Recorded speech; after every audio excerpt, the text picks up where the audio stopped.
বিদ্যুৎ দপ্তরের গাফিলতিতে অস্থায়ী বিদ্যুৎ কর্মীর মৃত্যুকে কেন্দ্র করে আজ দেখা গেছে হট্টগোল ছবি। একেবারে আপনারা ছবি দেখে বুঝতে পারছেন পুলিশ এবং কর্মীদের মধ্যে রীতিমতো ধস্তাধস্তি। কল্যাণপুর বিদ্যুৎ নিগমের কার্যালয়ের সামনেই অস্থায়ী বিদ্যুৎ শ্রমিকের মৃত্যুকে নিয়ে বিক্ষোভ দেখাতে শুরু করে বিদ্যুৎ দপ্তরের কর্মীরা।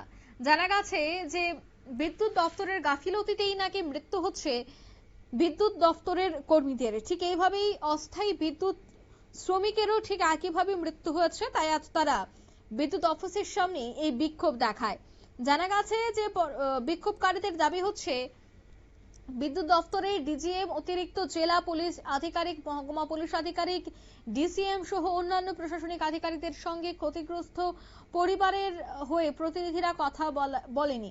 পরবর্তী সময়ে প্রশাসনিক স্তরে মহকুমা শাসকের কার্যালয়ে এক সভার মধ্য দিয়ে কিভাবে প্রশাসন ক্ষতিগ্রস্ত পরিবারের পাশে দাঁড়াবে এই সিদ্ধান্ত গৃহীত হওয়ার পর বিক্ষোভকারীরা রণে ভঙ্গ দেয় এবং মৃতদেহ নিয়ে পহনমুড়ার দিকে চলে যায়। এখানে উল্লেখ করা হয়েছে যে গতকাল কল্যাণপুর বিদ্যুৎ নিগমের অন্তর্গত তোতাবাড়ি এলাকাতেই নাকি বিদ্যুতের লাইনের কাজ করার সময় সুপরিবাহী তারের সংস্পর্শে এসে ৪৫ বছরের বিধু কপালীর মৃত্যু হয়েছিল। এই মৃত্যুর পর দেখা গেছে বিদ্যুৎ নিগমের দুই দায়িত্বপ্রাপ্ত কর্মী বিক্রম কর এবং স্নেহাংশু চক্রবর্তীর দৌলতে এই ঘটনাটি সংঘটিত হয়েছে, যদিও গোটা বিষয়টি তদন্ত সাপেক্ষ। এ বিষয়ে কি উঠে আসছে, কি বলছেন কর্মীরা, শোনাবো। শ্রমিকটা যা মারা গেছে, শ্রমিকটা ফ্যামিলি যাতে কিভাবে চলে, কিভাবে সরকারের কাছে আমরা দাবি। মূল উদ্দেশ্য এই ফ্যামিলিতে কিভাবে চলতে, একটা মেয়েট হয়ে আছে, ছেলে নাই, জমিনও নাই, শুধু বাড়িটাই আছে। এখন পর্যন্ত কোনো আশ্বাস পাইনি।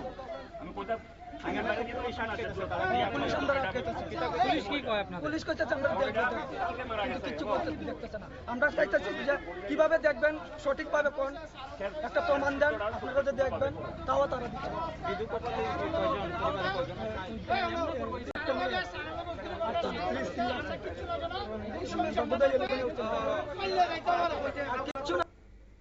আপনারা শুনলেন, অর্থাৎ তারা জানাচ্ছেন যে অস্থায়ী শ্রমিকের মৃত্যুর পেছনে দায়ী হচ্ছে এই বিদ্যুৎ নিগম। বিদ্যুৎ নিগমের গাফিলতির কারণেই মৃত্যু হয়েছে অস্থায়ী বিদ্যুৎ কর্মীর।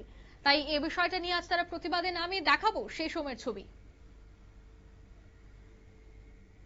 সেই ছবি দেখতে পাচ্ছেন কল্যাণপুর বিদ্যুৎ দপ্তরের সামনে আমরা দেখাচ্ছি আপনাদের।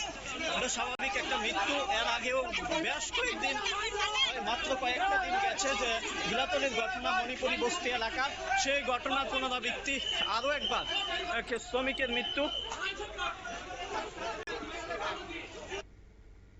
আপনারা দেখলেন, অর্থাৎ রীতিমতো ধস্তাধস্তি শুরু হয়ে যায় এই পুরো ঘটনায়। এলাকায় থমথমে পরিস্থিতি।